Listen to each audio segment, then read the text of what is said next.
कहानी की शुरुआत में हमें एक बूढ़े आदमी को दिखाया जाता है जिसका नाम इलियास है, जो कि अब जॉर्जिया देश का रहने वाला है। इस देश की आबादी बहुत ही कम है, इसलिए यहाँ पर रहने वाले लोगों को छोटी छोटी चीज़ों के लिए बहुत मेहनत करनी पड़ती है। यहाँ पर एक नदी है जिसका नाम एंगूरी नदी है। स्प्रिंग सीजन में नदी का पानी बहुत कम हो जाता है और छोटे छोटे द्वीप आइलैंड्स बन जाते हैं जिनका कोई भी मालिक नहीं होता। इसलिए इलियास एक छोटे से आइलैंड पर जाता है। वह वहाँ की मिट्टी की जांच करता है जो बहुत ही उपजाऊ फर्टाइल होती है। वह तय करता है कि वह वहाँ पर खेती करेगा ताकि सर्दियों में आराम से रह सके। दरअसल रूस इस देश पर कब्जा करना चाहता है, लेकिन जॉर्जिया जो कि इसका पड़ोसी देश है रूस से युद्ध कर रहा है ताकि उसका क्षेत्र हथियाने न दिया जाए। इसलिए यहाँ के लोगों के पास ज़मीन नहीं है। जितनी भी ज़मीनें हैं वे युद्ध की वजह से नष्ट हो चुकी हैं। अब इलियास ने निर्णय लिया है कि वह इसी छोटे से आइलैंड पर खेती करेगा। अगले दिन वह नाव से कुछ लकड़ियां लेकर आता है, क्योंकि जब तक उसकी फसल तैयार नहीं हो जाती उसे यहीं पर रहना होगा। इसलिए उसे अपने रहने की जगह यहाँ पर बनानी होगी। उसकी उम्र बहुत ज़्यादा है, इसलिए वह बड़ी मुश्किल से 4 लकड़ियां खड़ी कर पाता है। इसके बाद वह अपने गांव लौट जाता है। दरअसल ये सब लोग जंगल के बीचों बीच रहते हैं ताकि सैनिकों से बच सकें और सुरक्षित रह सकें। अगले दिन इलियास एक बार फिर उसी आइलैंड पर आता है और इस बार उसके साथ उसकी पोती होती है जिसका नाम मरियम है। मरियम का इलियास के अलावा कोई नहीं है। उसके माँ बाप की मौत हो चुकी है। वह बहुत ही शांत स्वभाव की लड़की है, शायद इसलिए क्योंकि इतनी छोटी उम्र में उसने बहुत दुख देखे हैं। आइलैंड पर पहुंचकर सबसे पहले वे मछली पकड़ने के लिए जाल लगाते हैं। इसके बाद मरियम अपने दादा की मदद करती है। काम के दौरान वह देखती है कि नदी के ऊपर से कुछ सैनिक जा रहे हैं। वह अपने दादा से पूछती है, क्या ये जॉर्जिया के सैनिक हैं? इलियास जवाब देता है, हाँ, ये पूरा दिन काम करते हैं, लेकिन काम की रफ्तार बहुत धीमी है। शाम को वे आग जलाते हैं और जो जाल उन्होंने मछली पकड़ने के लिए लगाया होता है उससे मछलियां निकालकर अपना खाना तैयार करते हैं, क्योंकि उनके पास खाने के लिए इसके अलावा और कुछ नहीं है। आज भी उनका रहने का स्थान पूरी तरह से तैयार नहीं हो पाया, इसलिए उन्हें वापस गांव लौटना पड़ता है। अगले दिन वे फिर लौटते हैं। इस बार इलियास किसी भी कीमत पर अपने लकड़ी के घर वुडन हाउस को पूरा करना चाहता है ताकि जल्द से जल्द खेती शुरू कर सके। वह पूरी मेहनत से काम करता है। वह अपनी पोती मरियम के साथ काम कर रहा होता है, तभी फिर से कुछ सैनिक वहां से गुजरते हैं। वे मरियम को ध्यान से देखते हैं और मरियम भी उन्हें गौर से देखती है। इसके बाद वह अंदर चली जाती है। उसे समझ नहीं आता कि सैनिक उसे इतनी ध्यान से क्यों देख रहे थे।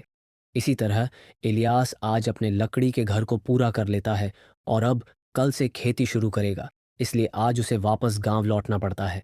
अगले दिन एक बार फिर से वह अपनी ग्रैंड डॉटर के साथ यहाँ पर आता है। हालांकि उसकी ग्रैंड डॉटर यहाँ पर बहुत ज़्यादा काम नहीं करती, लेकिन फिर भी उसे अपनी ग्रैंड डॉटर की फिक्र रहती है। वह उसे गांव में अकेला नहीं छोड़ना चाहता।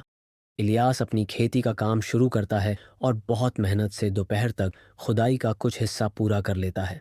वह बहुत ज़्यादा थक चुका होता है, इसलिए अंदर जाकर सो जाता है। तभी उसे गोलियों की आवाज़ सुनाई देती है।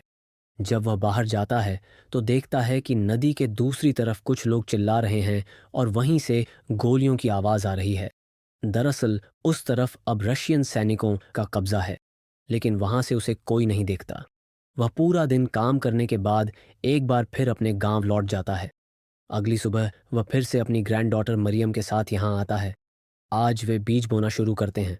जैसे ही वे बीज बो रहे होते हैं, आसमान में बिजली कड़कती है, जो ये संकेत है कि बारिश होने वाली है। अगर बारिश हुई तो नदी का पानी ऊपर आ जाएगा और ये पूरी ज़मीन पानी में डूब सकती है। लेकिन इलियास को यकीन है कि ऐसा कुछ नहीं होगा। वह अपनी ग्रैंड डॉटर मरियम के साथ अंदर चला जाता है और बारिश रुकने का इंतज़ार करने लगता है। लेकिन बारिश बहुत तेज़ हो रही होती है। साथ ही नदी का बहाव भी बढ़ चुका होता है। बाहर उनकी नाव ज़ोर ज़ोर से हिल रही होती है। इलियास को डर होता है कि कहीं उसकी नाव बह न जाए, क्योंकि अगर ऐसा हो गया तो वे दोनों यहाँ फंस सकते हैं। इसलिए तेज़ बारिश में इलियास बाहर जाता है और अपनी ग्रैंड डॉटर मरियम के साथ किसी तरह नाव को ऊपर खींच लेता है। दोनों बुरी तरह भीग जाते हैं, इसलिए इलियास आग जलाता है ताकि वे गर्म रह सकें। कुछ देर बाद बारिश रुक जाती है, लेकिन इलियास देखता है कि बहाव तेज होने की वजह से पानी अब ऊपर चढ़ रहा है। अगर इसे नहीं रोका गया तो पूरा खेत पानी में डूब जाएगा।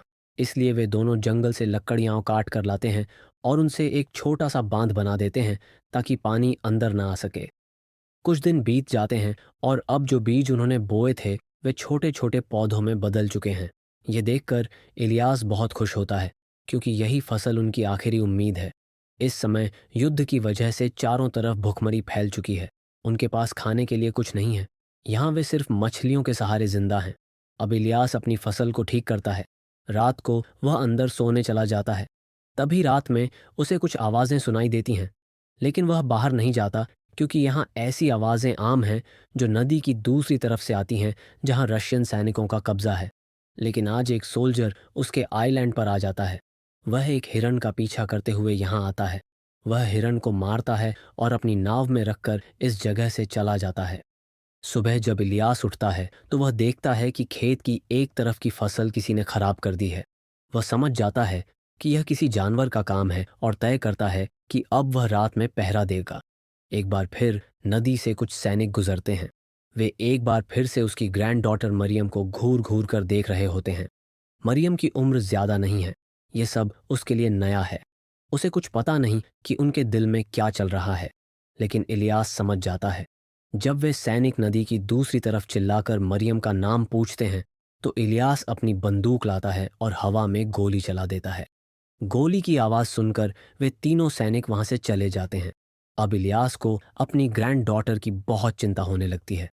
हालांकि ये दोनों बातें बहुत कम करते हैं, लेकिन आज इलियास मरियम से कहता है, मैं नहीं चाहता कि तुम मेरी तरह बनो। मैं चाहता हूं कि तुम पढ़ो, अपने गांव के लिए, अपने देश के लिए कुछ करो। मरियम भी सिर हिलाकर हाँ में जवाब देती है। यानी वह भी अपने दादा के सपने को पूरा करना चाहती है, लेकिन कैसे, उसे कुछ नहीं पता। रात की तरह इलियास आज भी अपने खेत पर पहरा देता है। अगली सुबह जब मरियम लकड़ियां इकट्ठा करने जाती है तो उसे फसलों के बीच कोई दिखता है। वह घबराकर जोर से इलियास को बुलाती है। जब इलियास वहां पहुंचता है तो देखता है कि एक रशियन सैनिक जख्मी हालत में पड़ा है। अगर ये बात किसी को पता चल गई तो उस सैनिक के साथ इन्हें भी मार दिया जाएगा। तभी वहां से एक और नाव आती है जिसमें जॉर्जिया के सैनिक होते हैं। वे इलियास से पूछते हैं, क्या तुमने यहाँ किसी सैनिक को देखा? इलियास मना कर देता है। इसके बाद वह जख्मी सैनिक जो रशियन है उसे अंदर लेकर आता है और मरियम से कहता है, तुम बाहर पहरा दो। फिर वह उस सैनिक के जख्म साफ करता है, लेकिन उसे होश नहीं आता। इलियास मरियम को गांव भेजता है और कहता है, कुछ खाने पीने का सामान ले आओ। मरियम जल्दी से सारा सामान लेकर लौट आती है। उसके बाद इलियास उसे वापस गांव भेज देता है और उस सैनिक के लिए सूप बनाता है। हर रोज वह उस सैनिक का ध्यान रखता है।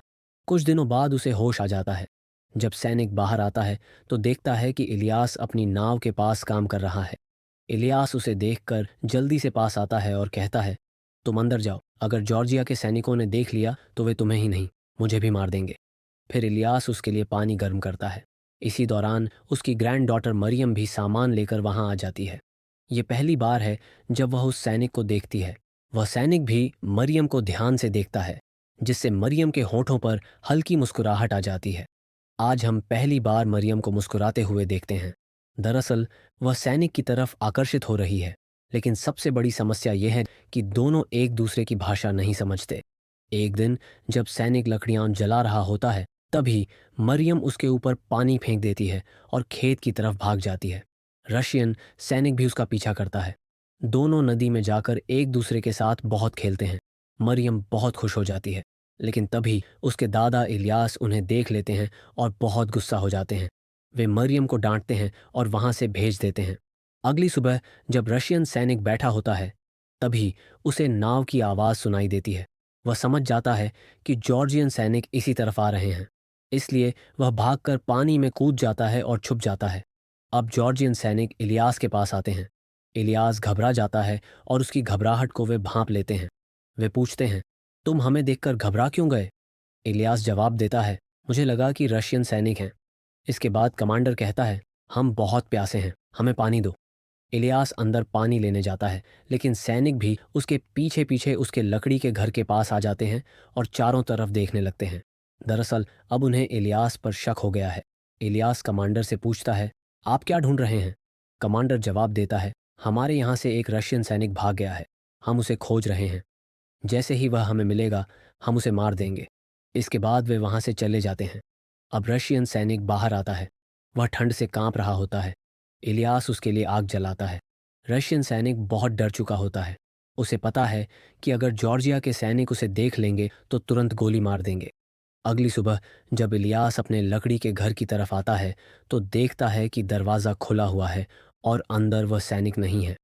वह समझ जाता है कि वह यहाँ से भाग चुका है, इसलिए वह अपनी ग्रैंड डॉटर मरियम को भी इस आइलैंड पर काम करने के लिए साथ ले आता है। लेकिन यहाँ आकर जब मरियम को पता चलता है कि रशियन सैनिक यहाँ से चला गया है तो उसे बहुत बुरा लगता है। वह उदास रहने लगती है। उसकी आंखों में आंसू होते हैं, क्योंकि कहीं ना कहीं वह उस सैनिक से बहुत ज़्यादा आकर्षित हो गई थी। ऐसा क्यों हुआ उसे खुद भी समझ नहीं आता। कुछ दिनों बाद एक और नाव आती है जिसमें रशियन सैनिक होते हैं। वे अपने साथी के बारे में पूछते हैं, लेकिन इलियास साफ साफ मना कर देता है। वह कहता है, मुझे कुछ नहीं पता। सैनिक बिना कुछ पाए वहां से चले जाते हैं। अब जल्दी ही फसल पूरी तरह से तैयार हो जाती है, जो बहुत अच्छी होती है। इलियास तय करता है कि आज से फसल काटना शुरू करेगा। जब वह फसल काट रहा होता है तो देखता है कि नदी का बहाव बहुत तेज है और आइलैंड की मिट्टी कट रही है। कुछ ही देर बाद बारिश शुरू हो जाती है, जिससे आइलैंड धीरे धीरे डूबने लगता है। इलियास यह देखकर बहुत परेशान हो जाता है, क्योंकि उसकी पूरी मेहनत पानी में डूबने वाली है। उसकी ग्रैंड डॉटर मरियम भी उसकी मदद करने के लिए दौड़ती है। वे जल्दी जल्दी फसल काट कर अपनी नाव पर रखती हैं। जब नाव भर जाती है तो इलियास मरियम को नाव पर बैठाकर गांव भेज देता है और खुद अपने लकड़ी के घर के पास जाकर उसे पकड़ लेता है, क्योंकि वह नहीं चाहता कि घर डूब जाए। उसे यकीन नहीं होता कि उसकी पूरी मेहनत पानी में समा जाएगी। नदी का बहाव इतना तेज होता है कि धीरे धीरे उसका लकड़ी का घर और पूरी फसल पानी में डूब जाती है। उस घर और फसल के साथ इलियास भी पानी में समा जाता है। इलियास ने यहाँ बहुत मेहनत की थी। उसकी फसल तैयार भी हो गई थी, लेकिन शायद उसके नसीब में यही लिखा था। इसी दृश्य के साथ इस फिल्म की कहानी समाप्त हो जाती है।